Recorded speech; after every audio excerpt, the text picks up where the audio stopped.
Hi, and welcome to the Virtually Yours podcast, Outsourcing Mysteries Exposed, the no BS hustle-free podcast for business owners who outsource or provide outsourcing services. I'm your host, Rosie, virtual assistant advocate and owner of Virtually Yours, the Virtual Assistant Network. Let's get started. All right. Hi, everybody, and welcome to this episode of the podcast, Outsourcing Mysteries Exposed. And I am so excited that the gorgeous Sonya Stattmann, yes, Sonya Stattmann is here with us today. And I love all the things that Sonya does. And one of the things we have in common is that we're very passionate about empowering women in the work that we do and supporting them as best we can. So there's a real instant synergy there. As soon as I actually discovered you on Facebook, in a Facebook group, can't remember which one it was, and there was a post that you did around avoiding the whole focus on solely focusing on money as your driver and the people who sell that as a product, basically. And that's what inspired me to say, oh my gosh, we so need to have lunch.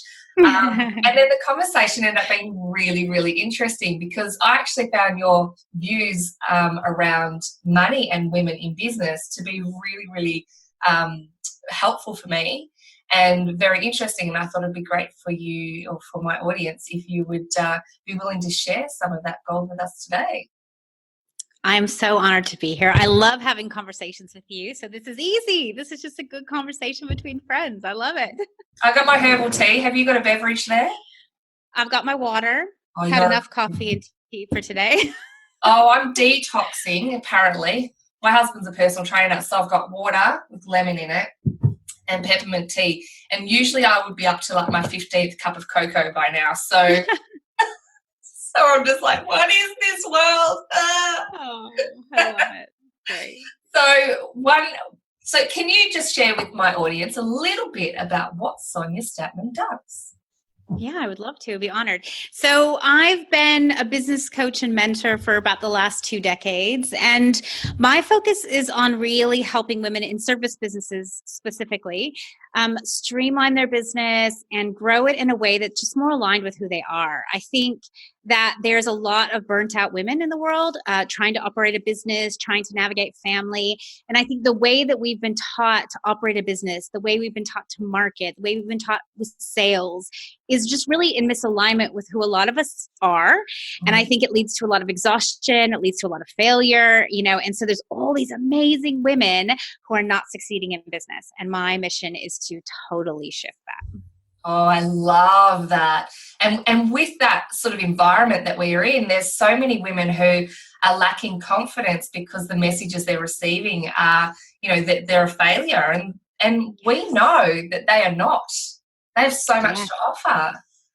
So true. And what's happening is that a lot of people are not talking about the reasons that women aren't succeeding. And it's not because they're failures, and it's not because they're not good enough, and it's not because they're not incredibly, immensely valuable.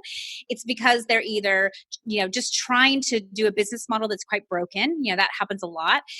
Or they're trying to do marketing in a way that doesn't align with them. Or they're just exhausting themselves trying to put so much effort into the wrong things. And partly because that's what we've been taught. We've been taught to put effort into a lot of the wrong things like social media and marketing and all the hype that's out there. And we're not putting our efforts into the right things that will help us succeed. So it's, it's really simple in a way. It's just that most people are looking in the wrong direction. It's so true. One of the things that you said at lunch where I just went, oh my God, that's so true. And realised instantly why my spin on it had been different. And it was totally because of the industry I was in, was around, so to backtrack for a second, I did, when I was doing virtual assistant work, I was specialising in website development and a little bit of graphic design. And so one of the things that you said to me was that it's funny how people start their business and they work on that first when they've got no idea who they're marketing to or what their product is.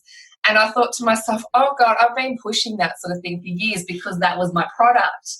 And now, just from that lunch conversation, I've just completely flipped that around. And I've said to so many people, stop, stop, chill, because you're going to have to redo it.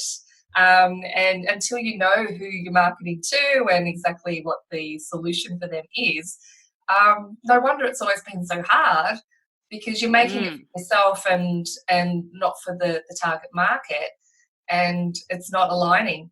And that's one of the messages that's out there, is that you've got to have your website, you've got to have your brand, you've got to have your social media, but they're not the first. Yeah. And it drives me nuts because, it's such an indoctrinated message. And so many people are out there spending thousands and thousands and thousands and thousands of dollars, to have a beautiful website or an amazing Instagram account with all the best pictures and all these different things. And they don't understand the message. They have the wrong target market. They don't even have the right services and packaging. They don't have the right pricing. There's all these aspects that they've left out.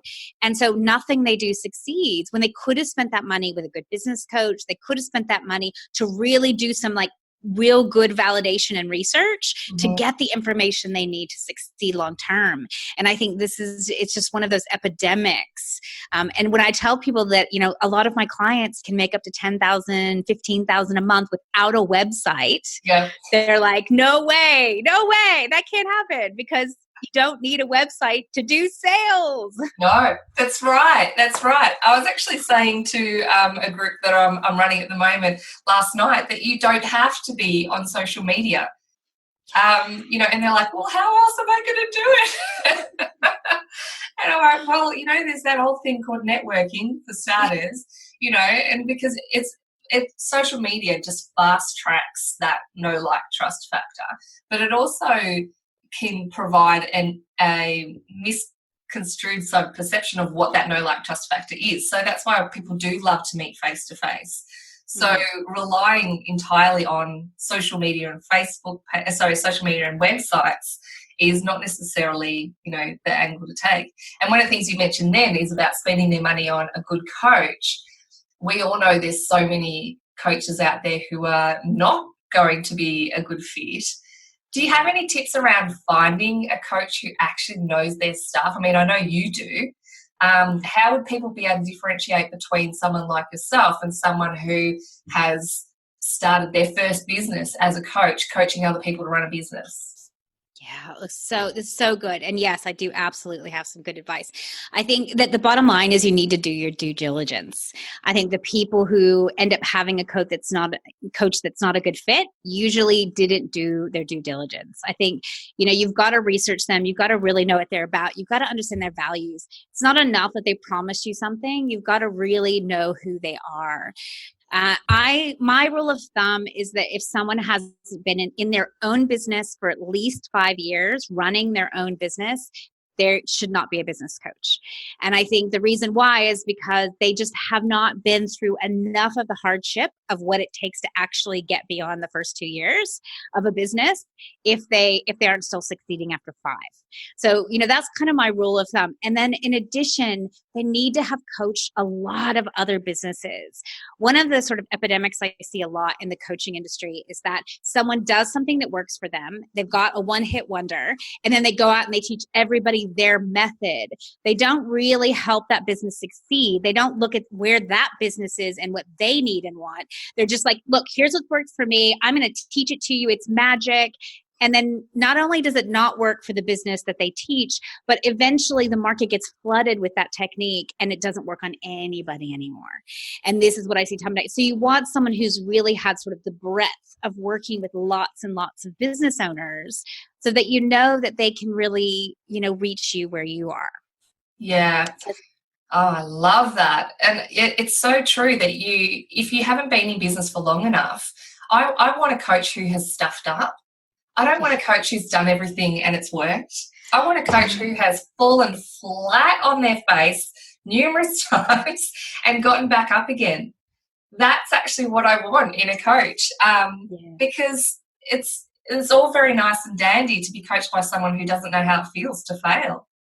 Yeah. you know? And I think, it goes into that transparency. Like, one of the things I always tell people is listen to my podcast if you want to work with me, because we talk about what's real. We talk about how business actually is, which is not always easy and not always glamorous and not always fun. And it's hard. Running a business is tough.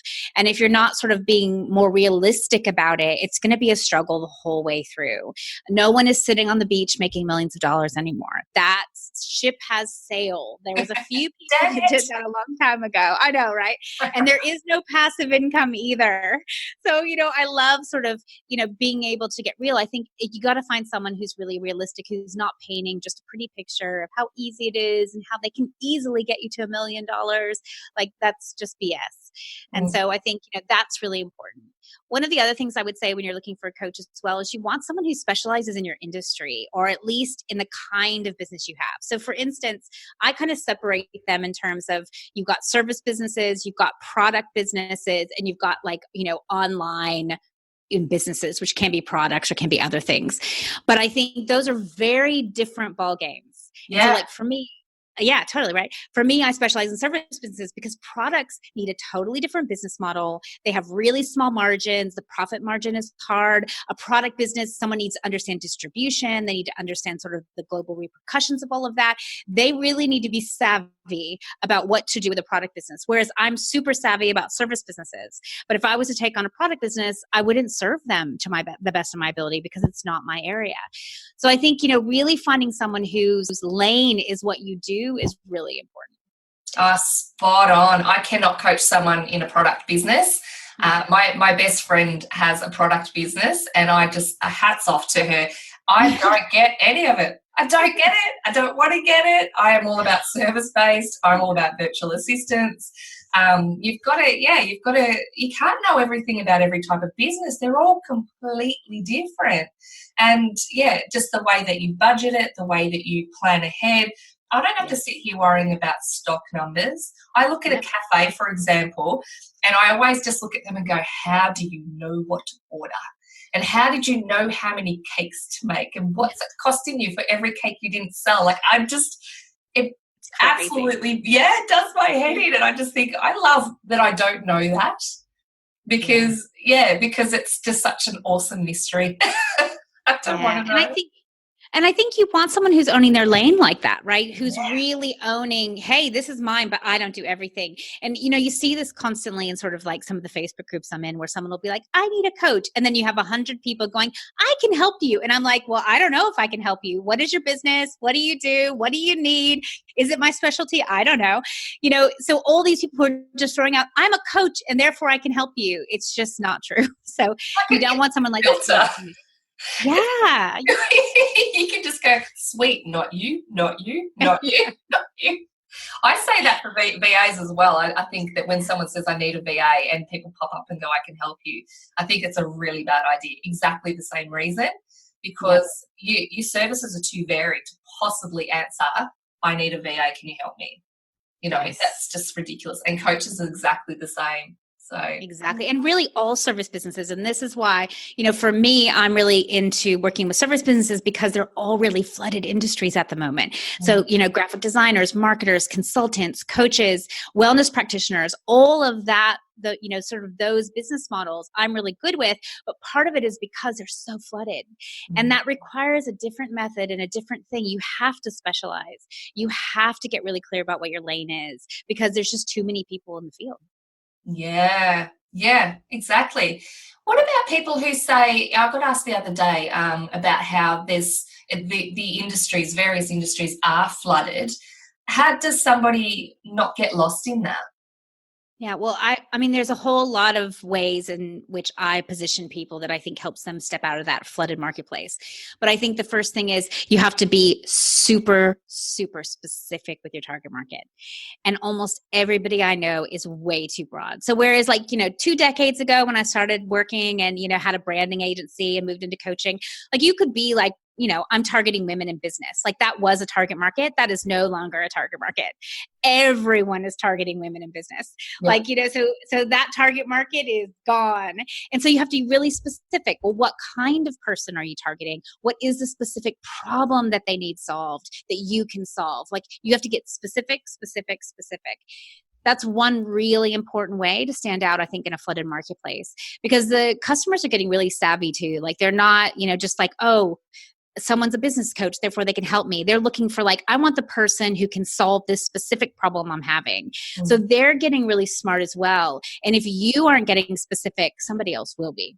Yeah. Yeah. And then a lot of people fear getting specific. They worry that if they're going to be specific, they're going to miss out on all of these other people. But it's quite the opposite, isn't it? It is exactly the opposite. And I always tell people, and all the time, because I've worked with thousands of business, I have never found anyone too specific, not anyone. So, like that's like never going to happen. But I also think what people think is I'm going to miss out on opportunities, but what they don't realize is no amount of marketing will work for a broad target market.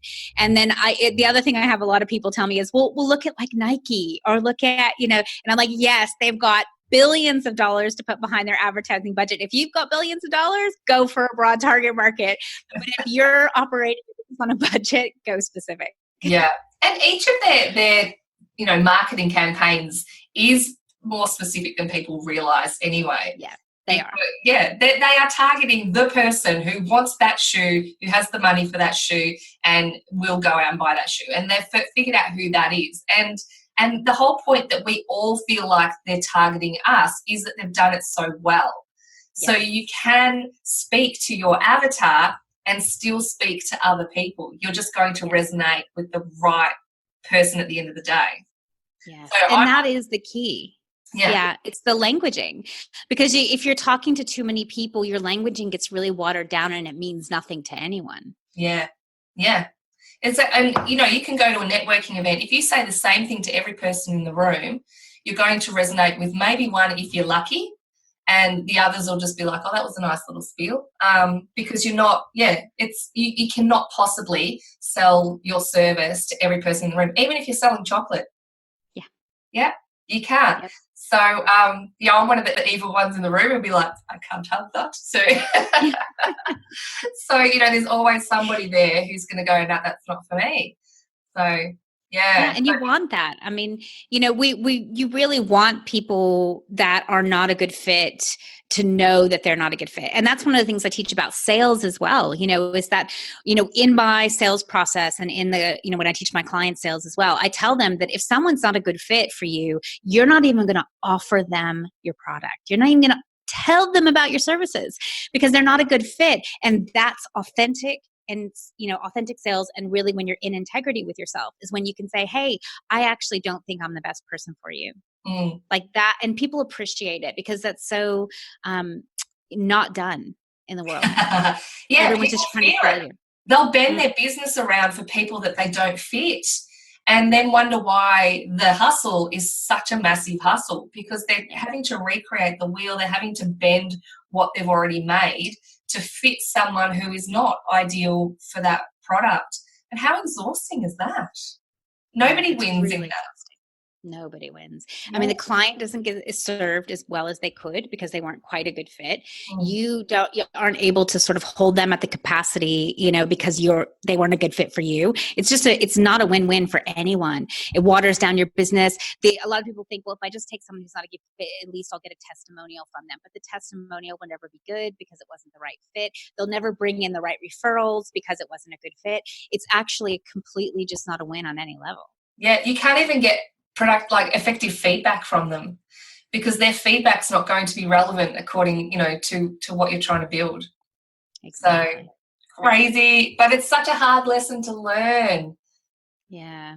And I think that's business. I mean, it's one of the reasons why I prefer to work with people once they've had a few years in business, because, there's lessons that we have to learn about the truth about business, about how hard it is, about, really having to stand our ground. Like those are really, really important lessons. And they're what leads to that sustainability is that when we learn those lessons, we're able to not make the same mistakes. We're able to realize how important it is to take care of ourselves, how important it is to really care for our clients, and to do what's best in the world by making sure we don't take on the wrong clients, by making sure that we, set boundaries. I mean, these are all some of the lessons that you learn over time that are just so valuable, really. Yeah. Yeah. And you can't learn it without doing it, really, can you? It's not the same. Yeah. Yeah. Like I try to, like that's one of the benefits I think of having a coach is you try to accelerate your clients' progress. You try to show them the pitfalls before they fall in.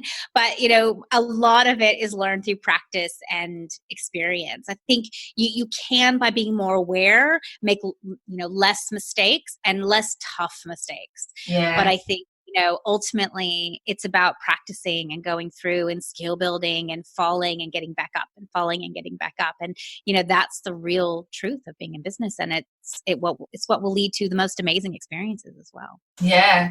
I think it's more, less about avoiding. I mean, you obviously want to avoid the obvious mistakes, the things that can be avoided, but you have to make some so that you're growing. I think having a coach, one, they can give you some of that guidance ahead of time, but they're there to help you get back up again and to say, it's okay. What have we learnt from this? What's the benefit of this? And having someone there who can guide you through that is more important than hiding from the chance of having any kind of mistake happen. Oh, so true. And I think that's the piece. It's like, it's being able to get out there, practice, fall down, and also realize it's not that big a deal. Like, and that's some of it is just coming to the awareness of, oh yeah, that's okay. It's okay to make a mistake. You don't have to be perfect. Business is not about being perfect. I mean, I remember doing a podcast on sort of professionalism. Like, what does that actually mean? And so many women equate being professional with being perfect, right? Not making mistakes, not looking, not on their game, like being able to sort of be at this place. It's not realistic. That's not really professional. That's, trying to fit this perfectionism model. And that's just not really possible. So we have to go out and try things. And if your business is growing, you will be stepping into areas that there's no way there will be unknowns, there will be risk taking, there will be things that you might fall, but then you just get back up and be like, okay, well that didn't work. So let's try something else. Yeah. Yeah, you're just growing your list of things. There's a really great quote out there. I can't think of it at the moment, but basically it's around how every time, I think it was a Thomas Edison quote around, he worked out something like, 700 ways not to make a light bulb before he worked out how to, and that is, you've got to enjoy and learn, from each step, whether it's good, bad or ugly. And I think that's one of the main skills you need to have if you decide you do want to run with a business is just... Yes, perseverance. Yeah. And just, I think the industries are flooded with words like mindset and all that sort of thing at the moment, but it is the right sort of guidance around mindset is invaluable. It's so important in business because if you're approaching it from the wrong angles, it's going to hurt a lot. And you're not going to be able to heal yourself from that. Yeah. And I think mindset, it's like one of those things where I teach a lot about mindset. I talk a lot about mindset, but it's also a really frustrating word because I think a lot of people don't have any clue what they're talking about. It's like, oh, I'll help you with mindset. But like really all mindset is the frame you're looking through. Like it's not complicated. It's not like this, ethereal thing, mindset. It really is just the frame you're looking through. That's it. And most of us are unaware of some of the frames that we're looking through. So, what a good coach can do or what somebody in your life that can see those frameworks is they can help you reframe. Mm-hmm. And so, I think that's the beauty of it is that when we're sitting in some of the mindsets, it can sabotage our experience or our success, or it can get in the way of the way we're looking at something. But it's a lot about a reframe. I mean, sometimes it's about doing the internal work to integrate and sort of handle some of the more unconscious stuff. But I don't think it's this sort of, ethereal thing that everybody kind of puts out there. Mindset, You've got to say it like that. Mindset, Ooh. But you and I, we go mindset. That's right. You have the American or the Canadian accent. I've got the Australian accent. That's right. Straight up mindset. Yeah. And if it's approached the right way, because I mean, guaranteed, if someone does, I don't think you can fail in business, but if someone drops out of running a business, guaranteed there's something to do with mindset involved. Because for whatever reason, they couldn't make it work. And it's not about failing as a person. It's about not finding a way, as you said, to reframe it and to regroup. And that, to me, it's not a personal failure. It's just around not having the tools that you need, and your mindset is a tool to make it work. It's pretty tough. Yeah, look, absolutely. And I actually find that sometimes there's sort of three categories I put business failure in. And when I'm working with someone or when I talk to them, I'm always looking at diagnosing which area or maybe all three of those areas aren't working. And so the first one is business structures. Like, mindset is really important, and that's one of them, but also business structures. Like, so many people have a failed business model. No matter what they put into their, the effort and how much they change their mindset, their business model is going to fail. And so that's actually a really important thing. And not enough people focus on a business model it's not a very sexy topic. I mean, I always sort of test topics whenever I do masterminds or events. And so, people love sales, they love marketing, but when I talk about business models, it falls flat. You need to work with more VAs, because I was talking about business models recently and I started it basically saying, look, I know this isn't exciting. And they were like, what is wrong with you? This is the best. Okay, so I've got the wrong target markets, because business model is just not sexy. And I think, but it's so important, right? The ability to be able to see how to make money, to understand where your effort is going to be, where your return is going to be, to understand that you have the right target market, the right services, the right packaging. All of that stuff is actually so important. So I see so many people sort of in that uphill battle because they work forever on their mindset and they work forever on their, graphics and their images and their marketing, but they have a failed business model. Mm-hmm. So that's one area that I'm always looking to diagnose.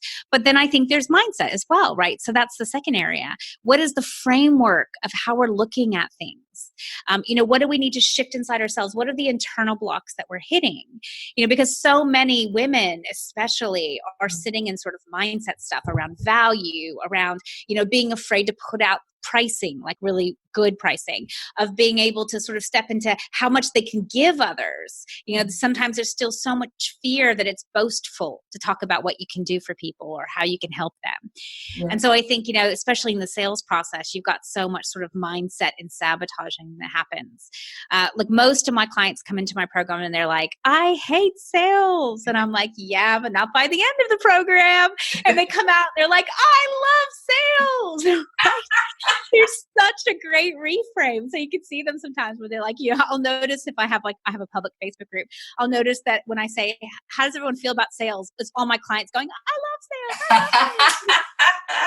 And I'm like, you can always tell where they are. And it's just everyone else is like, yeah, exactly. And I think, it's just because I reframe sales and I do it in a way that's authentic and it's a way that works better for women. So I think that's a really important piece. But then there's a third piece that I think often gets confused with mindset, and that's alignment. Really, especially for women, if we aren't aligned with our business, if we're not aligned with what we're creating, if we're not aligned with our sales process, then we're going to sabotage ourselves unconsciously because we're misaligned. And that's different than mindset. Mindset is more of the framework we're looking through, but alignment is more about, does it feel congruent with who we are or not congruent? And so much of the business world is incongruent with the majority of us, which is why I talk a lot about sort of a really important way to reframe business and more of a feminine model. Yeah. And I think you might have said in one of your podcasts around how people are, there were two things actually. See, I have been stalking you. There's, for those of you who don't know, it's Women in the Business Arena podcast. It's really good. And it's around, people are selling this solution and people, they're not, that solution is not aligned and those steps are not aligned with the people who are buying into them. So they can't possibly succeed on that model because it's not aligned. And it has to be aligned. It's so important to us. If you're doing stuff, I've been told by coaches in the past, you need to do this, you need to do that. And it feels off. And I go, it's just not going to happen because I can't do it authentically and I don't believe in it enough. And maybe there's a block, I don't know, but if it's not aligned right now, it's not going to work. So, and the other thing, I ended up writing a Post-it note on my desk. I think my daughter, here it is. Here it is. Look at this. Can you see that? Try on your vision to see how it feels. That is good. Yeah. around, planning for the future and feeling and sitting there and sitting in that moment and thinking about how it feels. Can I get you to sort of elaborate on that? Because you'd be able to explain that a lot better than I could. Yeah. Look, I think so often, we're trying to plan our future as women, like, in our business future and our goals. We're trying to plan it from our head, from an idea we have. So many women come to me and they're like, I want to make this much money. I want to have freedom. Well, okay. Well, what does that all mean to you? Like, because I want to actually know what your real desire is. Like, what does it feel like? What do you want to feel? And so, the majority of women that come to me, they want to feel freedom, right? That's what they want to feel. And yet they don't realize the business model they have, the making money, they think more money is going to equal more freedom, but oftentimes it doesn't. More clients equals more money, which equals more freedom. Oftentimes it doesn't. And so if you're not clear about what you actually want to feel, it's really hard to make decisions in your life and business about the right kind of business model, the right kind of pricing, the right kind of clientele, what your goals are. So the way that I always tell people to do it is try it on. Like, spend some time actually feeling into it, sitting with yourself. Like, it has to be done in a quiet space. It can't be done from force. But, it's like that place where you sit outside, you can walk around, have a walk. Those are always great places to do it. And actually try on a future vision. What does it feel like if I had 20 clients? Ooh, like, that doesn't feel free. That feels like I have a lot of obligation. Okay, so maybe I don't want that. What does it feel like if I'm making this much money, but I have I'm only working 3 days a week? Ooh, that feels pretty good. So, you can start to sort of try things on and feel what they feel like to you.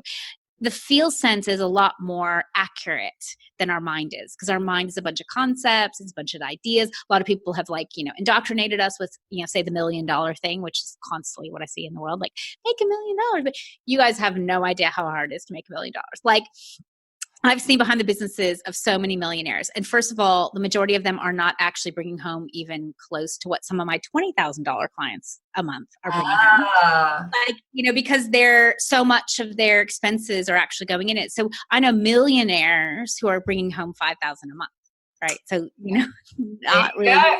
Yeah. And they're working their bums off. They've got, so much investment. They're working full time. They've got all this effort in. They've got all these moving parts. One part breaks down and their whole business falls. So, there's so much illusion and concepts around what we want to create, when really we need to get honest about, actually, what do I want to feel? What do I want to experience? Is it freedom? Is it stability? Because that looks very different as well. The more I'm trying to create, the more unstable it becomes. And so stability can look, somewhere in between. So those become really important when you're looking to sort of try on what you want to experience. Oh, I love that. It is spot on. It is so spot on. And that whole thing where when people are constantly focused on telling everybody else what they need, what their dreams should be, is, it's usually an alarm bell for me. It's I want someone who's going to help me work out what my dreams are. My dreams, not their dreams, my dreams. And it sounds like that's something that you're quite good at. And you've also got some superpowers around business. You've touched on them around, finding what the little broken bits are and the gaps are. So how have you found out, over time, how did you discover that you had these superpowers? Yeah. Look, I think my superpowers are around discerning. So being able to sort of diagnose and discern where things are, and then being able to kind of pull out people's genius. I think those are sort of like the two areas. And they're all sort of around what I would call discernment. I don't know. I guess, we all sort of have what I call an impulse. So this is, when I've done a lot of work on sort of life purpose, I think a lot of people kind of think, oh, life purpose, I was born to be a coach, or I was born to be a teacher, or, whatever it is. And to me, that's not life purpose. Like, we're born with an impulse, and that impulse is undefined. Like, it's some kind of pull towards something. And so that's why oftentimes when I'm helping someone explore what their gift is, or, how to define it, I might go back to their childhood, because often, we can look at, what did we love in childhood? What were we naturally inclined to? And so for me, I always loved people's psychology, right? Like, even from the time I was a child, I was always watching people, trying to understand them, and look at them, and what were they thinking, and how was that feeling, and why was that, I was trying to always get into their mind. And that was really fascinating. And so, I don't know. So I think my impulse has always been to understand humanity, to understand how we operate and how we work. And that's led to a bunch of skill building over the years where I've learned to feel beyond the surface, right? So, so often I think we're all operating on the surface. And when you ask a question, I might tell you what's on my surface. I might tell you like, here's what I'm thinking, or here's what my sort of first layer is. But it's the second or third layers that are always really interesting.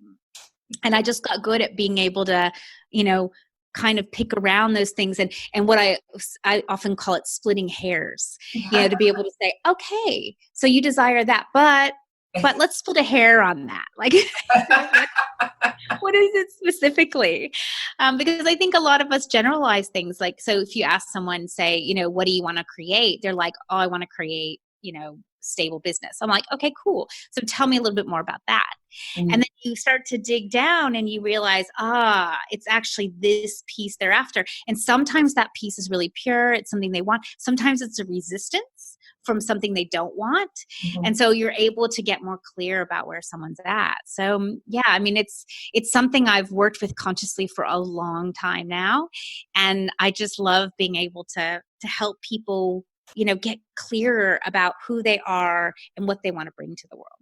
Oh, it's so exciting. That's, I love, I'm the sort of person too who just, goes, yeah, but why? But why?